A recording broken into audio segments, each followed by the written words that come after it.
Trigger warning, ceci n'est que la réalité. Si tu es un RH convaincu d'être utile ou un manager en centre d'appel, assume ce que tu es.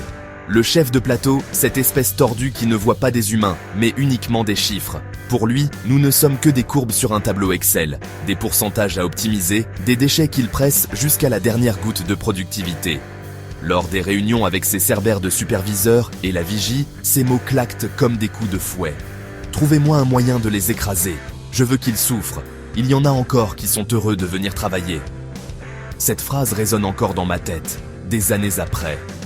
C'était un lundi matin, un de ceux où l'air de l'open space était épais de lassitude et de résignation. Il a traversé l'espace, suivi par son garde-chiourme, et a déclaré froidement « Supprimez-moi les pauses de la matinée. Il y en a qui sourient encore, ils ne doivent pas bosser assez. » Changement de rythme, décision arbitraire, 2 shifts de 4 heures, séparés par 6 heures de pause. L'objectif ? Leur vie doit être consacrée à notre institution. Il était aussi celui qui avait dit, sans la moindre honte, lors d'une réunion, « Au Maroc, pour 450 €, ils lèchent de les carreaux avec la langue si je leur ordonne. Alors, ne me faites pas chier, ou on ferme le centre. » Un autre jour, d'un ton méprisable, il a ricané. « Il n'y a que l'argent qui compte. On ne m'a pas embauché pour être humain, mais pour détruire et gagner plus. » Voici donc l'incarnation du cadre dirigeant moderne.